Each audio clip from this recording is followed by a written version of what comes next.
base is dropped on a new edition of Soccer Down here. Different edition, shorter edition of SDH this morning. I'm Jason Longshore. We will be live this morning for just a little bit. We're going to get you updated on everything that happened last night, some stories that we've been talking about, latest in MLS, ahead of Atlanta United playing a preseason friendly today at the training ground against the Georgia Storm. It's closed to the public. It won't be broadcast. Media will be on hand. I'm sure everybody will be tweeting about it. After the game, after Gonzalo Pineda speaks, after players speak, myself, John, and Jarrett will all sit down and record live. So we'll be broadcasted live. It won't be here on Twitch. It'll be on our Spreaker page and on our app. And then the podcast will be available for our thoughts of how the game goes today. So be on the lookout for that sometime in the 2 o'clock hour, more than likely. Game kicks off at 11. Not sure what the format is. It could be for preseason games where we see all kinds of different formats. Sometimes it's a straight up 2:45. Sometimes it's 3 30-minute periods. Sometimes they do 4 30-minute periods. So I'm not sure what the format is for today. So I can't really commit to an exact time, but it'll be probably 2 o'clock hour that we'll be live talking about that game. And of course, any other MLS news that breaks today. We're going to save MLS for the last part of this catch up. I want to start worldwide and work our way to MLS, and I'll get some questions here at the end before we wrap up. So on the rumor front, the biggest one, we talked about it last night on Soccer Over There. Thanks, everybody who joined us for that. The podcast for that is now up, by the way. There were some issues with uploading last night. I was banging my head against the wall. It wasn't working. Eventually, it got uploaded, and that podcast is available if you missed it. One of our big topics was Dusan Vlahovic. He's at Fiorentina right now. We've mentioned this for a while, that Arsenal's been chasing him. Tottenham was chasing him for a while. Arsenal was the furthest along. They wanted him pretty bad. They had an agreement with Fiorentina. The player wasn't interested. The player wasn't interested in going anywhere other than Juventus.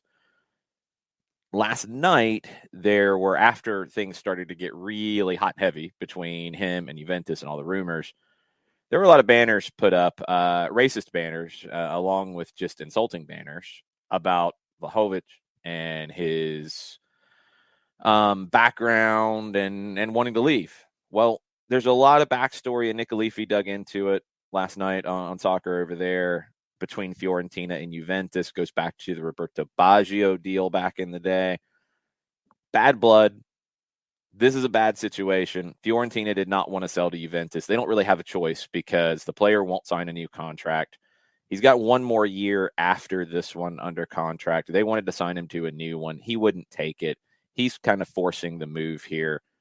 They are getting 75 million euro from Juventus. I didn't think they'd be able to get that. That's where Arsenal was offering. So the deal from a Fiorentina club side is a good one. They're going to get a lot of money here. Reportedly, Sky Sport Italia has that deal, that amount is done. That is finalized. They still have to decide the formula for it.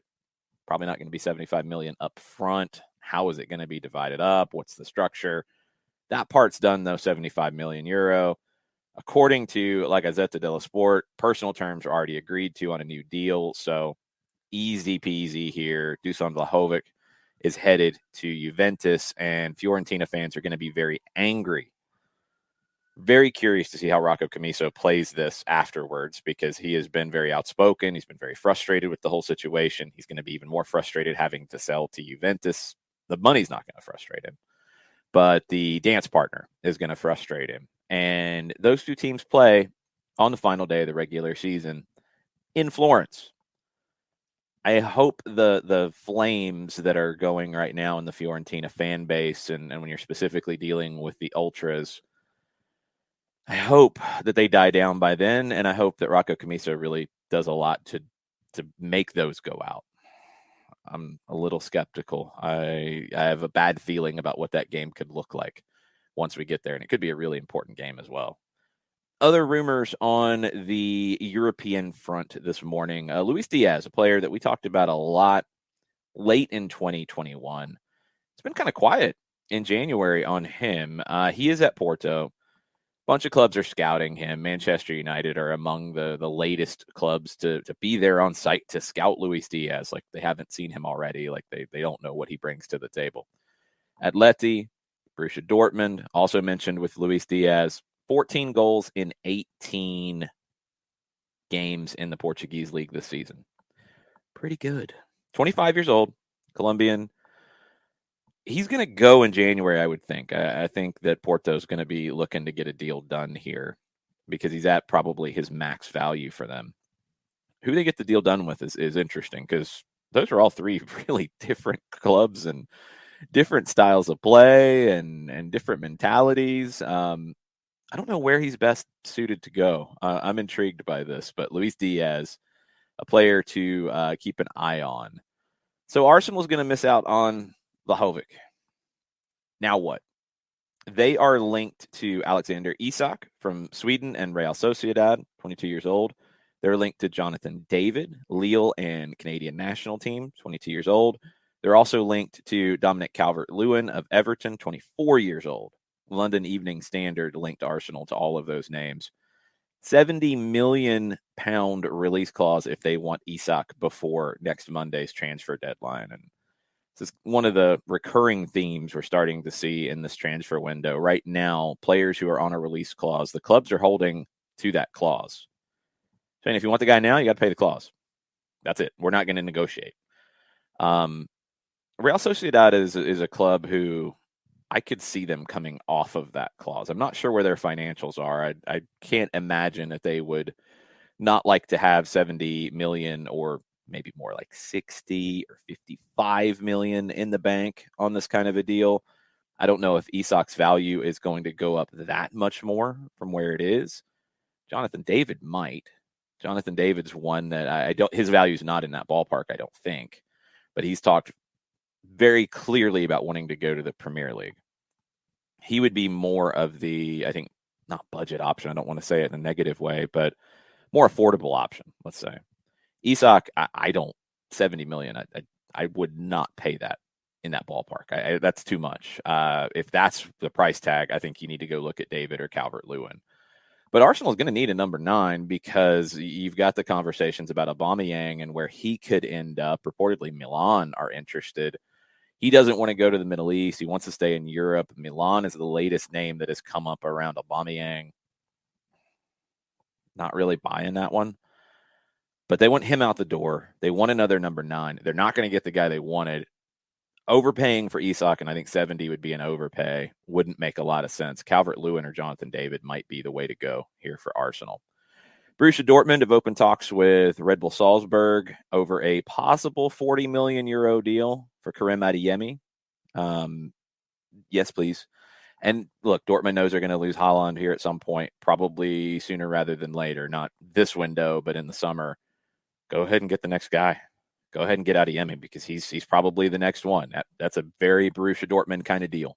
A very Dortmund-ish kind of move. So Adeyemi, 40 million. Yeah, no problem. No problem at all. They can loan him back to Salzburg for the rest of the year, bring him in the summer. Everything's good. One other name that started to pop up a lot in a lot of the outlets that I read, Nicolas Taliafico, Argentine, left back. He's at Ajax. He's on the national team. He's going to leave Ajax here pretty soon. He's 29. He wants that opportunity to move on, probably the last big move of his career. Aston Villa's been after him. Chelsea's been after him. Marseille, Napoli. He has asked his agent to hold everything. Barcelona are trying to get him. Now, we know with Barcelona, it's never cut and dried, and there's always complications. We've mentioned the Ousmane Dembele talk about trying to sign him to a new deal. They need to extend his deal to open up cap space, essentially, with the La Liga setup. Dembele is getting stomach pains instead of showing up for training to be told he's not going to be part of the squad. It's all a mess. Taliafico wants to go to Barcelona. Barcelona wants Taliafico. Barcelona has limitations in how they can get Nicolas Taliafico. Yeah, your guess is as good as mine. I think he'll end up there because I think there's enough will to make the move happen, but Is it a loan with an obligation to buy down the road where they can make it fit? Even a loan, I think it's a little challenging to get him registered. Watch Barcelona over the next few days because they've got some things that they have to make happen here. We talked about it last night. If they can't get Dembele to sign a new deal or sell him or move him on and get get him off your books, essentially, they're going to have a challenge because there's not a lot of other guys that they can do that with. They're probably going to have to then do that with somebody that they don't really want to, like a Frankie de Jong. I think they want to keep him, but he's probably the next one. Pretty much the conversation about everybody else has gotten quiet. Taliafico, I think, will end up at Barca. I just don't know exactly how they get there right now. Let's move over to AFCON. I'm sure everybody has seen by now that the death toll has went up to 8 with the incident yesterday at the Cameroon Comoros game, or outside the stadium. It's a stadium that seats 60,000. They were limited to around 50,000 with a cap for a reduced capacity due to COVID restrictions.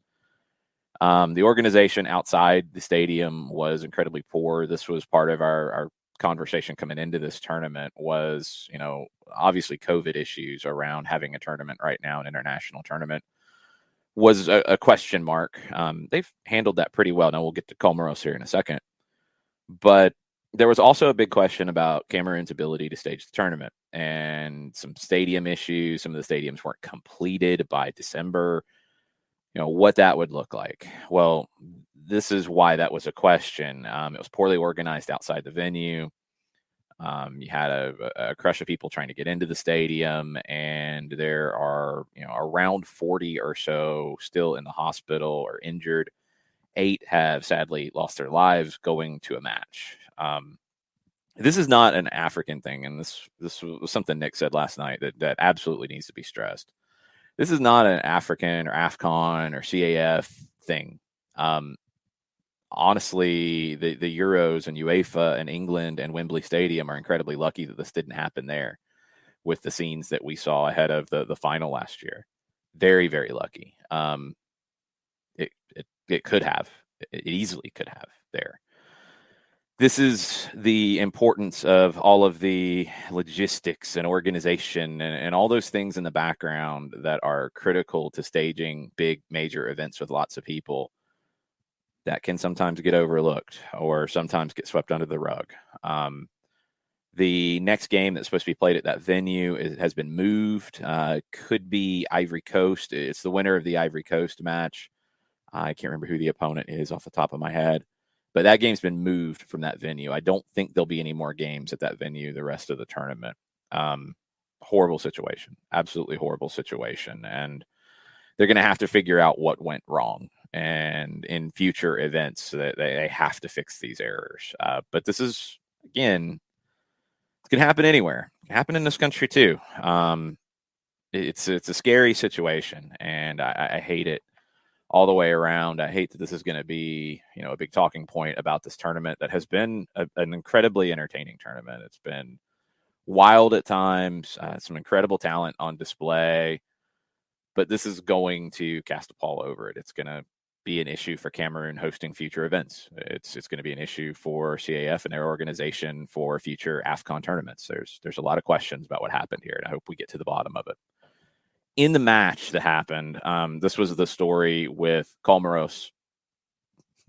We mentioned it yesterday morning with their goalkeepers, one injured, 2 have tested positive for COVID. One had tested negative, but according to the new rules and regulations that CAF had put in for the tournament after it started, you couldn't test again until 5 days after your initial positive test. The player wasn't outside of that window, so even though he had tested negative, he wasn't able to play. They put a defender in goal in this match. He looked a little shaky. He looked really shaky at first. Chakar Al-Hadour. He looked really shaky early on. He made one series of saves in the second half, a double save that any goalkeeper in the world would be happy with.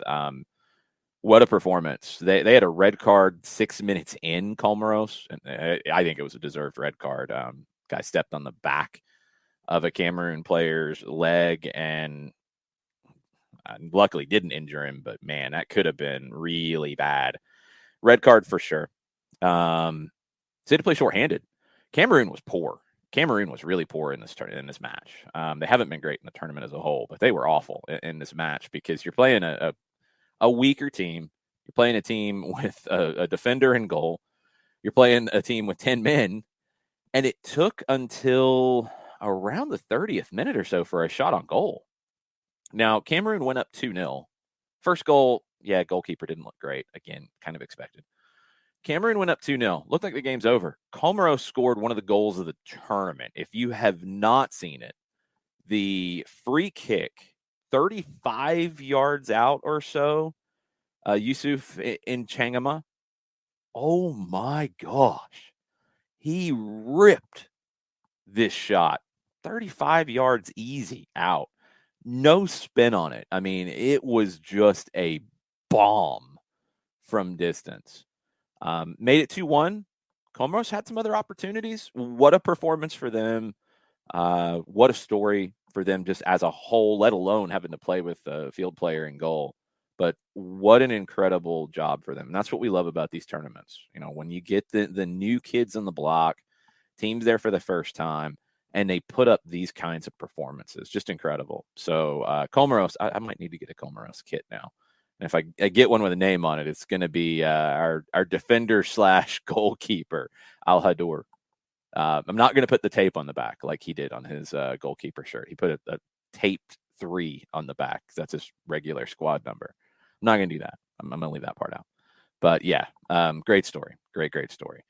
Today in AFCON, and today in general in terms of games to keep an eye on. In AFCON, we got Senegal and Cabo Verde at 11 a.m., Morocco and Malawi at 2 o'clock Eastern time.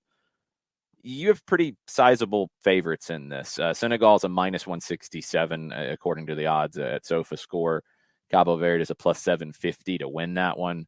Morocco is a -303 in their match. Malawi is a +1,000 in theirs. And you know, you like to throw juice boxes around on this, but oof, those are some risky ones. Cabo Verde has been impressive in the tournament. If I'm picking an upset special between the two, I would go Cabo Verde, but Senegal's a really good team. I don't think they can pull that off. I think it'll be competitive, though. I think it'll be a fun match to watch. That's 11 on the BN family of networks. 2:45, you got St. Mirren hosting Aberdeen today. That is a game that I'm not sure if it's on Paramount Plus. They get some Scottish games, but it's pick and choose. If you guys have Red TV, if you're Aberdeen fans or Atlanta United fans who have Red TV subscriptions, you can watch it there. Aberdeen's on the road at St. Mirren. A really good performance for Aberdeen in their first league game back from the break against Rangers. I thought they should have won it. Thought they were the better team in large portions of that match. It was a 1-1 draw. They followed that up with a win over Edinburgh City in the Scottish FA Cup. Very expected win at Pittodrie.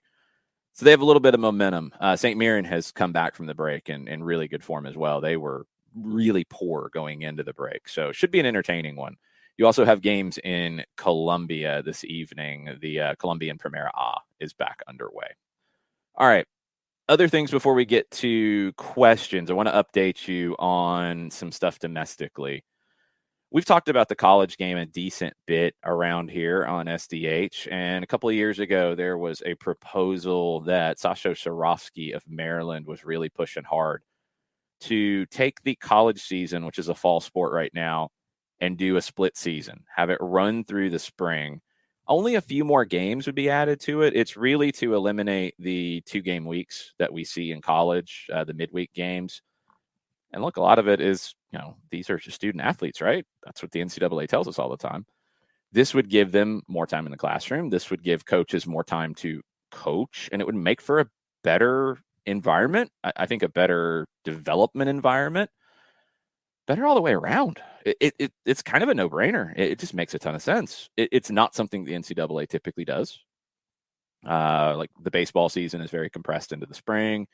You don't see really any sport going over that long of a span. You do see a few sports going over multiple semesters, but not like this proposal. So, of course, the NCAA is like, oh, this is weird change. Now, it was there 2 years ago. It got tabled following the pandemic lockdown and the stoppage of that season, all these different things.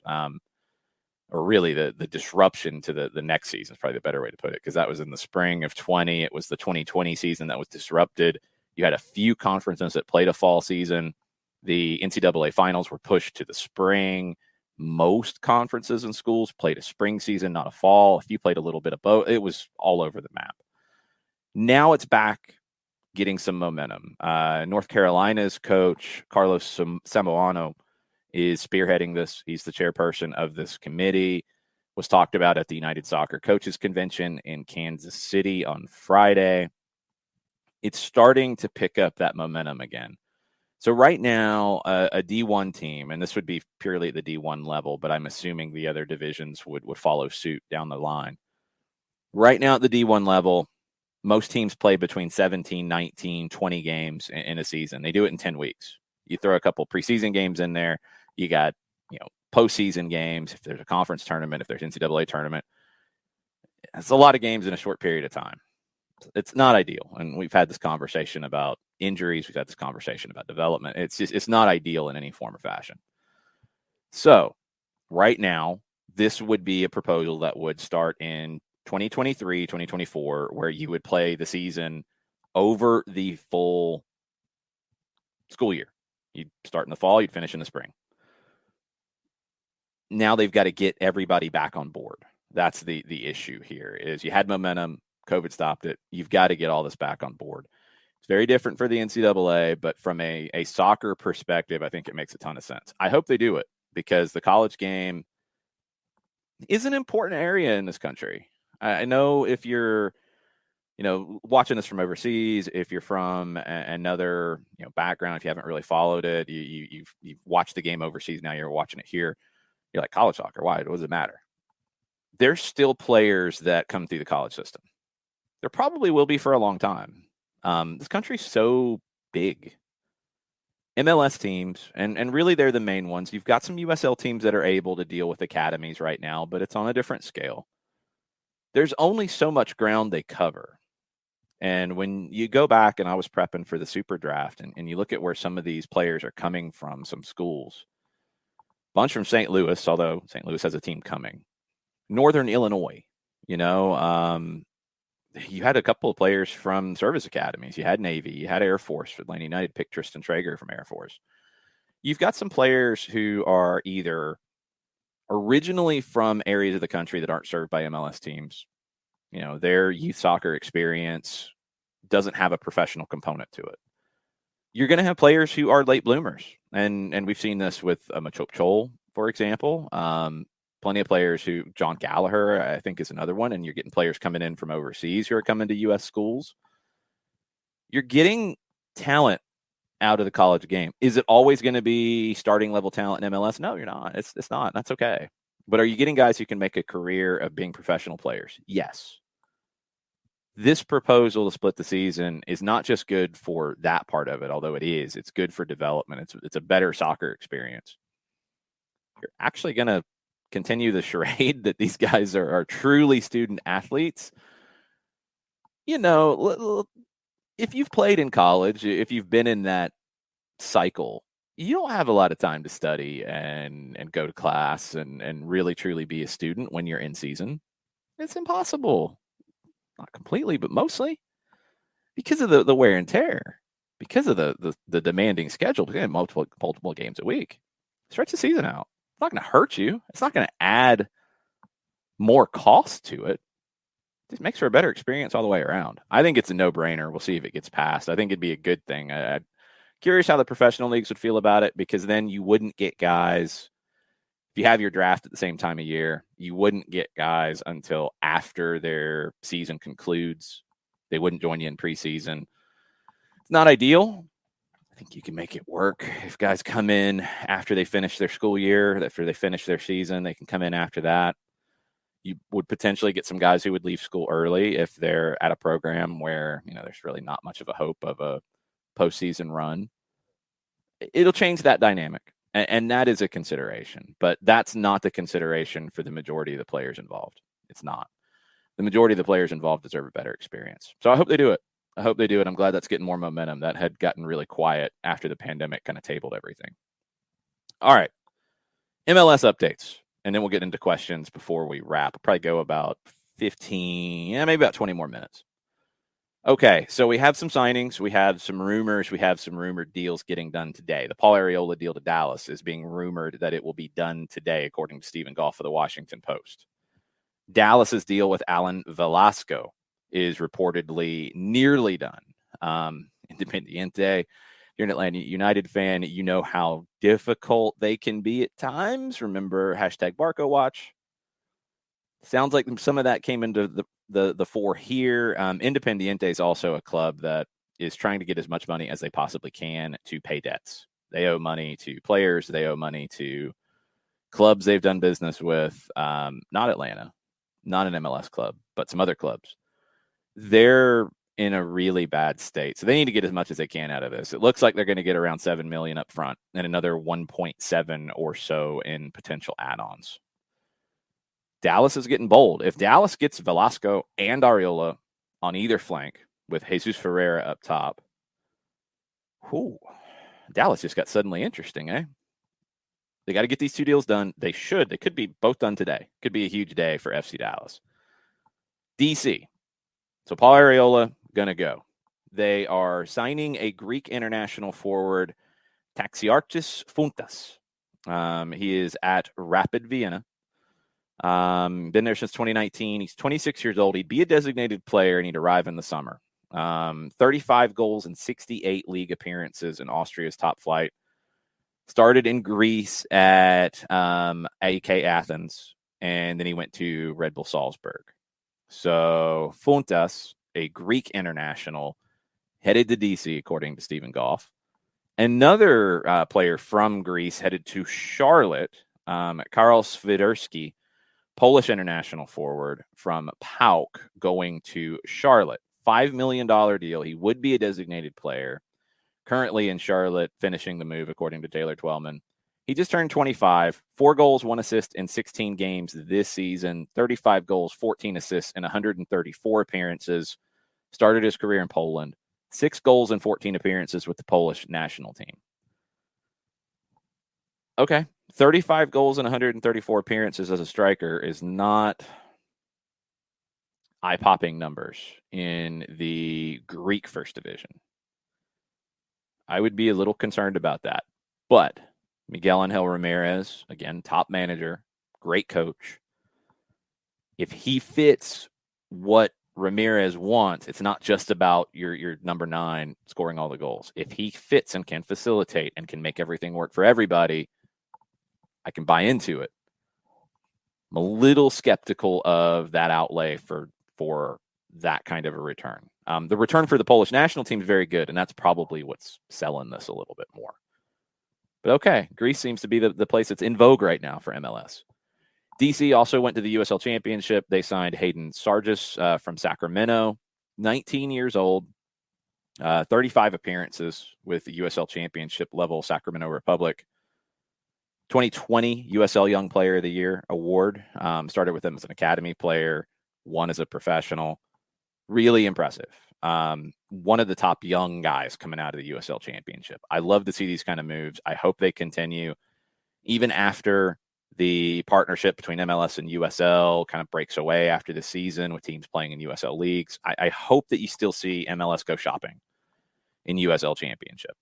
It's important because, again, MLS clubs can't develop everybody in the whole country. You're going to need Sacramento to develop guys. You're going to need El Paso to develop guys. You're going to need Oklahoma City, Indy. You're going to need those clubs. Birmingham, Charleston. They're needed. Richmond. We can go on and on. You need places for players to play. I hope that MLS clubs loan guys to USL Championship teams when they've kind of passed the in-house second team. And I hope that you go and grab these kind of young guys. It's a good move for DC. That's a really good signing. Inter Miami made the transfer of Nicholas Figal permanent to Boca Juniors. That had initially been reported as a loan. It's a permanent transfer. So Figal to Boca, LGP to River. They'll meet up down the road. I'm sure it'll be friendly. Good times. Columbus have signed Australian international defender Milos Dejenek, 27 years old. He is coming from Red Star Belgrade in the Serbian First Division. He's played 132 times at Red Star, 3 consecutive league titles. He's played in the Champions League. He's played in the Europa League, played in Saudi Arabia before going to Red Star. 33 caps for Australia, part of their 2017 Confederations Cup, 2018 World Cup, and 2019 Asian Cup squads. Sporting Kansas City to just keep upping the ante on signing players from out of the ordinary places. They have signed Marianos Sionis from Cyprus. 20 years old, 3-year deal. I would assume he'd be in the U22 initiative side of things here. 13 caps for Cyprus, 15 goals in 88 appearances for Ammonia Nicosia since turning pro as a 15-year-old. Mostly has played on the left. He has played games in the Champions League, Europa Conference League. Okay, wild card. Who knows? Can't remember a whole lot of players coming from Cyprus and blowing you away, but if you found one, let's see what he can turn into. San Jose reportedly on the verge of signing Francisco Calvo. I'm sure Jarrett's throwing things right now. Calvo's a free agent. Fabian Rinkel, journalist, broke this on Sunday. Others have followed up on it and say there's something to it. He can play center back. He can play a little on the outside. He's 29 now. Can he fit in Matias Almeida's system? Yeah, I think so. I think he'll be okay. He was okay for Chicago. He had kind of some weird things happen in Minnesota towards the end. I think Minnesota fans have weird feelings about Calvo. He's a solid player. Is he spectacular? Is he one of the best center backs in the league? No, I don't think so. But is he solid? Yeah, he's solid. Probably fairly affordable. And as we have heard from Matias Almeida and others, San Jose is all about that affordability. So that's where things stand in MLS. That's your latest rumors. That is the update of stuff. Let's get some questions. If you got questions, throw them into the Twitch pitch here in your comment section, and we will get to those. I see that Burned is already on it. Yes, Burned is not a big fan of Taxi Fontas as a designated player. Yeah. Right there with you, my friend. Right there with you. A little surprised. Vamos Vader, it does feel like Dallas is really starting to change their mentality a little bit. And look, when they've made so many sales, they're sitting on a boatload of allocation money. So they've got a lot of flexibility to be able to do these things. You got the money from Pepe, which is cash and allocation money. You've got Justin Che, the allocation money. You've got so much you're sitting on. Use it. Spend it. You look at what their lineup could be. Okay, if you want to play Ferreira up top, Velasco and Areola on either side. You got Paxton Pomacall, who it sounds like they're trying to work him in as more of a 10. So he's sitting behind Ferreira. Okay, a couple of holding midfielders. They might need to upgrade there. Facundo Quignon.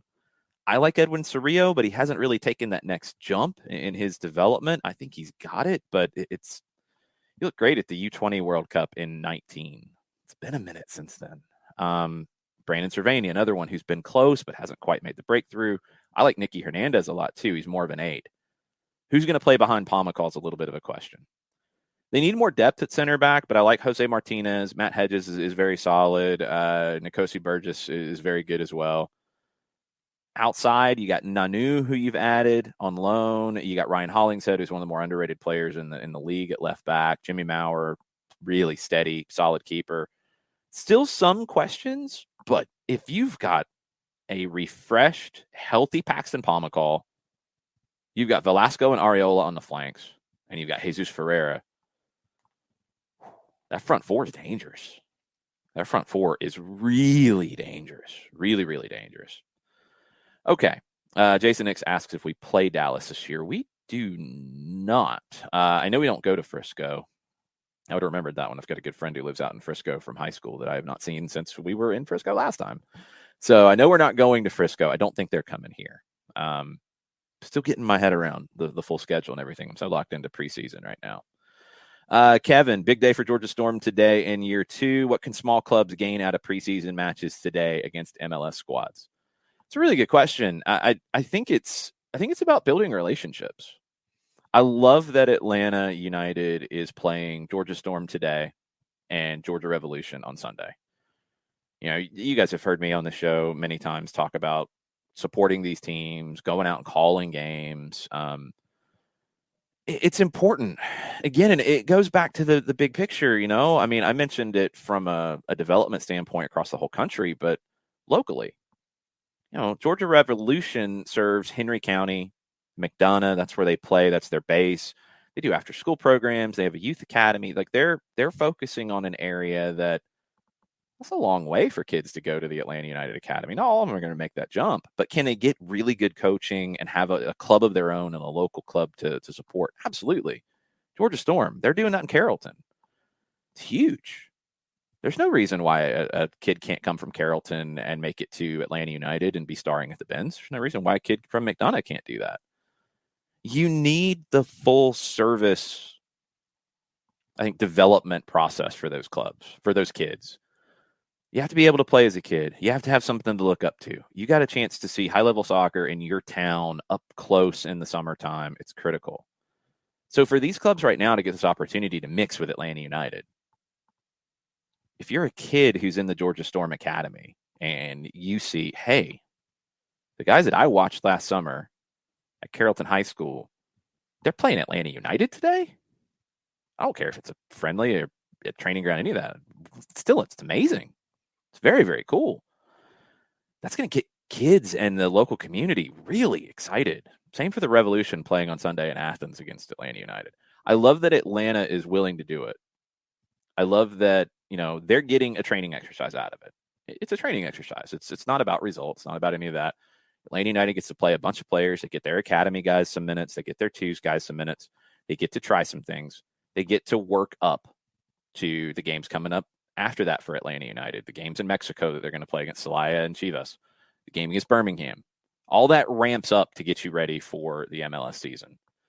For the local clubs, it's mixing on that level and getting an opportunity. Some of the players are going to get noticed. You know, if somebody shows out, like, it's a great story. If they just get the level, the opportunity to test themselves against this level, it's going to benefit Georgia Storm. It's going to benefit the Georgia Revolution in a big way. It's huge for the grassroots side of the game in this area. It's really, really big. I love that Atlanta United is doing it. I've seen, you know, posts from guys who play for the Storm, guys who are involved in the Storm and the organization. Stephen Bivens, good friend of the show. Seeing the excitement for them about this game that's going to kick off in a couple hours. It's really, really cool to see. It's really, really cool. And to be able to say, you know, hey, if that's the farthest you go and you get a chance to play against an MLS team at their training ground, that's a pretty cool accomplishment. Wish I'd had that opportunity when I was that level of a player, which was a long time ago. And it was very borderline if I was anywhere near that level. But you just get a story that you'll always be able to tell, and it benefits the club in a big way, and it creates that excitement and that buzz. So for Georgia Storm to create a club that gets that kind of recognition in year two, for the Revolution, with kind of the reorganization over the last few years, to get an opportunity on Sunday in Athens, just awesome. I love it. I love the mixing of the grassroots and what Atlanta United's doing. I'm just really happy that Atlanta United saw the value in playing these games, and there's a lot of value in it for both sides. So really, really cool. I'm looking forward to seeing it today. Thanks, Kevin. That's a good question. Vamos Vader, and I'm going to try to run through these a little bit quicker because I can probably stretch it to about 10 minutes. It'll give me time to get ready and head up to Marietta. Vamos Vader, number of folks saying GAM-TAM structure should change because it doesn't encourage sales to outside the league regarding recent players' moves who wanted to go to Europe. Thoughts? It's complicated. We've talked about it a little bit as it's come up. You're going to have to be able to trade cap space in a cap league. And that is a component of this. I think you can leave it out of the conversation if you want, but you have to know why you have the allocation money set up. The pushback I would have is the way the players should handle this. If they want to be in control of their destiny, play out your contract. Both Kellen Acosta and Paul Arriola signed extensions. Arriola in 2020 and Acosta, I think, in 2019. And Acosta had kind of had a similar situation when Dallas traded him to Colorado. it's just a reality. Like, if you want to be able to go where you want to go and you want to go to Europe and you don't want to get traded, run your contract out and go. Then do what you want. That's my biggest answer back to it. But I don't know how you don't change the GAM-TAM structure just because of this. Because this is a very small component of it. Do you need to change the structure of the cap in MLS? Yeah, that's a much bigger conversation. And yeah, I do want to see it simplified. I do want to see it. I'm glad they got rid of GAM and TAM that were both issued and out there, and you can use them in different. I'm glad all that's lumped into GAM now. TAM is a very distinct category that is discretionary from ownership spending. Okay, that's a step in the right direction. I want to see the overall cap structure simplified in MLS. That's number one. But I don't want to see it just because of this conversation, because this rarely happens in the grand scheme of things. And yeah, it's simply economics. If you are DC United and Club America comes in and offers you $4 to $5 million for Paul Arriola, which, guessing ballpark wise, okay, that sounds about right. And Dallas is offering a little over $2 million in allocation money. You're getting more economic benefit outside of straight cash on the Dallas deal, because you're going to get that much more space to work with in building your roster. You could add 4 players at $500,000 and have a much more significant impact. With the way it's structured, and I do think this is poor on MLS's front, it shouldn't matter if you're a designated player or not. If you sell players, you should be able to take the money and put it into cap space up to whatever limit you set. Right now, it's a little over $1 million. That should be across the board. You sell a player, you can do that after you recoup your costs or whatever. But DC would have less room to work with on their cap if they sold Paul Arriola. They can replace him better with the deal from Dallas. That's why they're going to do it. It's the same for Colorado and LAFC and Kellen Acosta. Like, we can point and get riled up about, well, this isn't what other countries do. This isn't it. This isn't that. The player wants a cut of this. Well, negotiate that into your deal. Get a bonus if you get traded. Negotiate a no trade clause. Don't sign a new deal. There are ways to work within the system that don't just end up with everybody stomping their feet and getting mad. The clubs are doing the best thing for the clubs because they have more room to work with this way. You have to be able to trade cap space to some degree in a cap league. Allocation money is how MLS has decided to do it. And the players can be in control of their own destinies by signing shorter deals and not re-upping new deals when they might be in a position where they could leave. That's really what it comes down to. So there's ways to work within the system as it's currently structured. I do want them to change elements of it, but you don't scrap everything because of 2 trades. It is kind of where I'm at. I think the players really made a mistake here, both of these players, in signing new deals if they wanted moves to Europe or Mexico or wherever. They should have run their original contract out and then been free agents, and then they could have went where they wanted to go. That's risky because then you're not guaranteed with security beyond that. But it's also life, That's deals that we make in our personal lives all the time of, if we're going to stay somewhere where we're getting a certain amount of money and it's secure, or are we going to go chase it and bet on ourselves? If these players wanted those moves, they could have bet on themselves and they could have let their contracts run and then win as free agents. Just my thoughts on it. A lot of it is you just have to know where MLS has come from and know the cap manipulations and why it is the way it is. Ricky, talk about the player Darren and Carlos went to see in Argentina, Luca Martinez. Young, up-and-coming player. He's been with the Mexican youth national team. You guys already know all this. There's really not much more talk beyond that. They were in Rosario. They were watching this player. He's reportedly been followed for a little while. They had a chance to see him up close. Could it mean a deal is imminent? Sure. Would he fit into the U22 initiative? Yeah. You move Eric Lopez, you'll have a U22 spot. So, okay. He's a forward. Is he ready to be a backup to Joseph Martinez? He's got far more professional experience than at the first division level than Conway does and what Eric Lopez had coming in. So he should be more ready to be that. Would he be willing to come in and be a backup at this point? Would that be something that would be a good move for him? That's up to the player and his agent to decide. But it checks a lot of boxes. Very well thought of in the Mexican youth national team setup. So I'd be curious to see more. I'm intrigued. That's really where it stands right now. Haven't seen any further updates on that. Yeah, Burned. I'm really skeptical on the taxi move to DC. And you've got the Ola Kamara situation too. Like, are you going to move Ola Kamara now that you've got another forward coming in? So I don't see Erdan Losada playing two up top. You'd have to tell me. I don't think Ola Kamara can play anywhere else on the front line. I don't know about taxi. Like, I'm a little confused all the way around by that move for DC. I'm really confused. They were chasing Joel Rojas of Emelec, but Emelec has said he's not transferable. He's not for sale. They're going to need a winger to replace Areola unless Losada is going to go in a different direction and play a 3-5-2 kind of a setup. But with his press, like pressing with two up top is not as effective. So I'm a little confused. There's a few teams that they're off-season planning for this year. I'm looking for the plan. I'm looking for the philosophy. I'm like, okay, this fits what you do. This one throws me for a loop. And this move is one that throws me for a loop. I'm just confused how it all fits together. Vader says, when are the Stripes going to go to South Georgia for a game? I'd love to see that happen. Probably when their new stadium is fully done. Tormenta is going to open the new stadium this year in League One. It's going to be a work in progress. I would assume Atlanta United would go down for a game once the stadium is fully done. Lining up the seasons is a little trickier when you're dealing with those teams. Like Storm and Revolution are summer league teams, but they do a year-round program for local players, so they have teams they can pull together to play in this game. Tormenta hasn't started their preseason yet. And when you talk about that ramp for Atlanta United, you're playing the local teams first, then you're going to Mexico, then you're playing a USL championship team the week before you play MLS. So you're ramping up in level.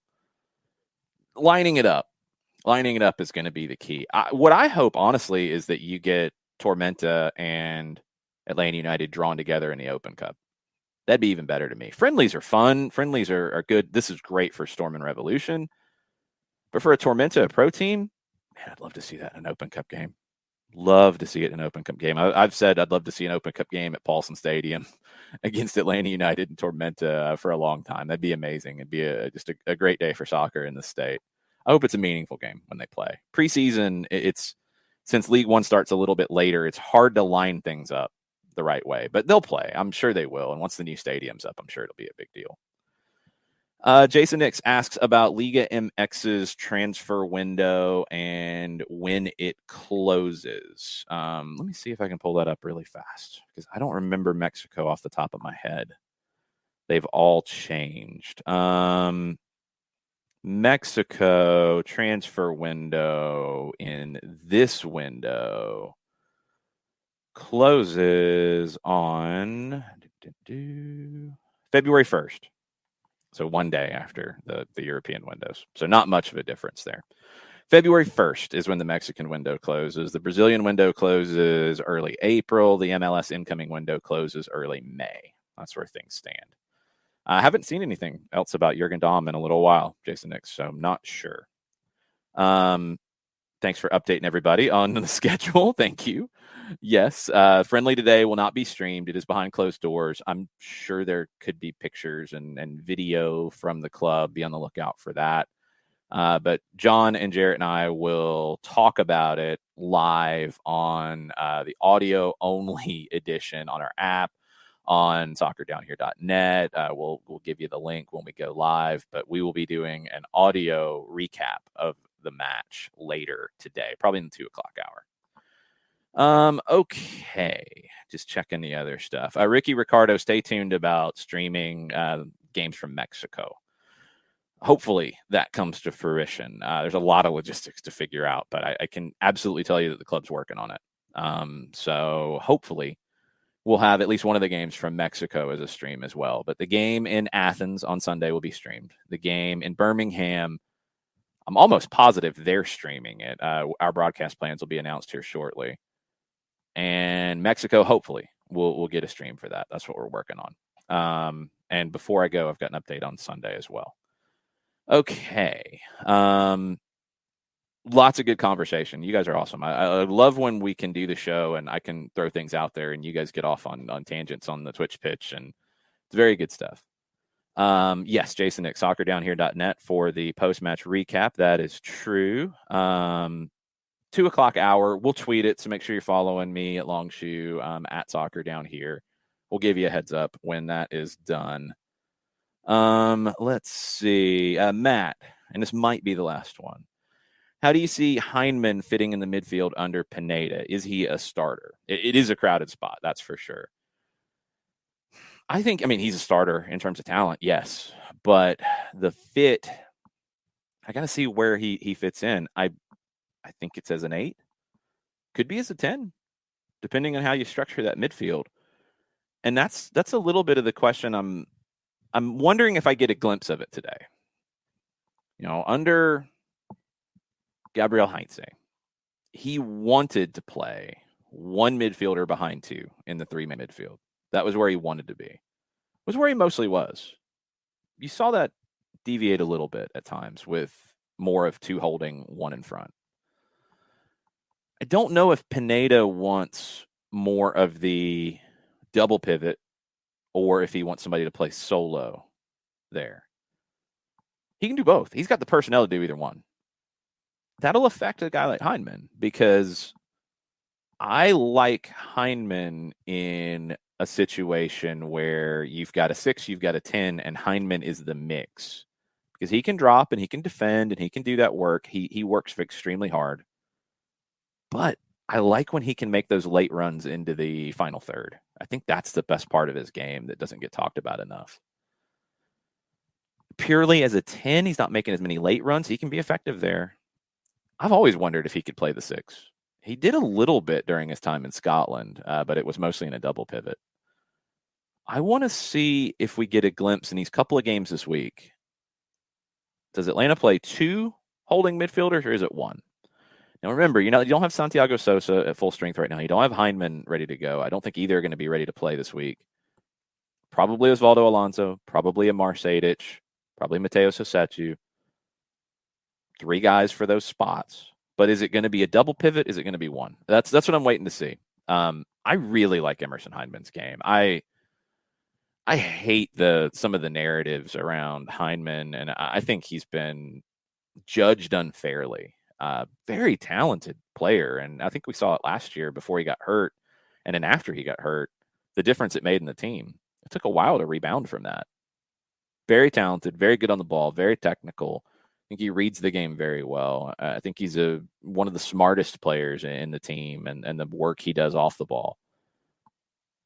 You're lucky in that you have a lot of players who can play those roles. You don't have to rush him back. But when he's full go, he's going to have to fight to earn time because of all that talent. It's a good situation to have. It's not a bad thing at all. And I've talked about teams all offseason, and I'm making points about teams that I think don't have a lot of depth and don't have that competition. Atlanta's not one of them. They've got a lot of internal competition for playing time. I think that's what Gonzalo Pineda wants. He wants these guys to push each other. He wants these guys to bring it every time on the training ground, because if they don't, he's got other people to play. We mentioned it about Caleb Wiley. He's like, I'm not afraid to play in a 17-year-old. If Wiley's the best guy on the left side, he'll play. That's a really good situation to be in. Really, really good situation to be in. So Heineman's going to push for that when he's ready to go. I don't know when that time's going to be. Alonso's signing is very important early on, with Sosa working his way back to fitness after sports hernia surgery. Today on the right side, you don't have Lennon, you don't have Hernandez. I'm really curious to see who's playing at right back to start, if it's a starting group first. You never know in preseason games. Don't read too much into it. But guys who will play in that position, does Aiden McFadden get a run with some first team, first choice guys? Does Bryce Washington get a run with some of those guys? Do we see, one of the left-sided guys move over to the right and play inverted? Maybe. Heineman's got to get healthy. I mean, yes, Ibarra as well. Thank you, Dummer. You've got so many different types of personalities in that central midfield. I don't think you can make any decisions long-term until you get everybody healthy, and that's going to be Sosa and Heineman, and then you can figure out the best grouping. And know that you're going to need depth. We talk about this up top all the time. Like everybody wants the right backup for Joseph. You've got a lot of the right backups in central midfield, which is good. I don't think you've got guys who don't really want to be a backup, and that's good too. And they're going to fight and they're going to make everybody better. But the best players ultimately are going to play. And if you've got somebody surplus to that who is not going to play and wants to go, then make a trade, make a sale, make a loan in case of a guy like Potter possibly might be the best approach. You never know. You got to get Sosa and Heinemann back before you can make those decisions. You got to do that. Yeah, Vader, trust me. We've been talking about Caleb Wiley for a while around here when he started with the Atlanta United 2 as a 15-year-old. Absolutely. There's more guys coming from the twos. There's more guys coming from the academy. It's very, very cool. All right, that's going to do it for me because I've got to get ready to head up to Marietta for this match. But I do have a little bit. I don't think I have my sounder pulled up, so you're just going to have to deal with it. Got a little bit of breaking news. So Sunday, game at noon at UGA, Atlanta United, Georgia Revolution. After the game, there's this little game at 3:00. I don't know, Canada, United States, World Cup qualifying. Probably a lot of people would like to watch that. We got you set up, and you can watch it with us. Authentic Brewing in Athens. We'll be there from 3 to 5. We're bringing some friends too. Darren Eels is going to come hang out with us, and we are going to talk to Darren. We're going to take some questions from you guys for Darren as well. So Sunday, go to UGA for the game, noon to 2. I know tickets are going to be at a premium. Get your tickets. Come watch the match. Authentic Brewing after the match. 3:00. We got to get from the stadium to the game, get set up. So around 3:00 to start. The U.S.-Canada game will be on. They have inside and outside seating. Get there early. It's not the biggest place in the world, but get there early. Darren Eels is going to hang out with us. Hopefully, we've got a couple other special guests coming as well. But we are going to talk to Darren. We're going to do kind of a watch-along show, but we're going to talk a lot about the Atlanta United Revolution game. So if you're watching the U.S. game, but you want some follow-up on the Atlanta Revolution game, and you want to hear from Darren, we will be there. So the stream is going to be on atlutd.com/live, noon to 2. Mike Conti and I will be calling that. Mike is going to come with us to Authentic. John will be there. I'll be there. We'll talk about the game. We'll talk about the U.S.-Canada game, and we'll talk to Darren Eels about the season. So it's not really a tour stop because this is kind of a special edition, but thank you to Scott Flood and the Flood Project for making this happen. Thank you, Authentic Brewing, for making this happen. Thank you to Atlanta United and Darren Eels for coming out for this. Very, very excited for this on Sunday. So a full day of fun in Athens on Sunday. Game at noon, Authentic Brewing at 3. Watch U.S.-Canada. We got a lot of things to talk about. It'll be a lot of fun. So we will be blasting that out everywhere. If you can help spread the word, that is awesome. And later today, we'll be talking about the first preseason game of the season. Atlanta United, Georgia Storm, playing in about an hour and a half from the training ground. Media will be there, so I'm sure everybody will be tweeting about the game. I'm watching for some structure. I'm watching for some philosophy stuff, like how maybe it looks different this year than it did last year under Gonzalo Pineda. And I'm looking for not depth chart because we're not going to get that truly answered, but I'm looking for some of the twos guys, some of the academy guys, some of the guys on the fringes, how they look and where they play and how they kind of push the starting level group. Those are the things I'm looking for today. Try to give you some answers to that this afternoon. So thanks everybody for hopping on 30 minutes early. Thanks for bearing with me doing the show solo. Thanks for the questions as well. And we'll be back later today on the SDH Network. We'll be back tomorrow. No John tomorrow, but tomorrow I got a stacked show for you guys.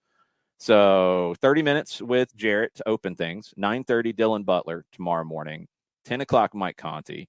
And 10:30 Tom Robinson joins the show for the first time in 2022. We're going to talk Barco and River. We're going to talk Copa Libertadores, Sudamericana, CONMEBOL World Cup qualifiers, our South American expert, Tom Robinson, tomorrow at 10:30. So stacked show tomorrow. We got a recap of the preseason game today. All the content that we can possibly come up with, we are throwing it at you this week on SDH. Thanks for being part of it. We will see y'all later this afternoon. Mucha plata, y'all.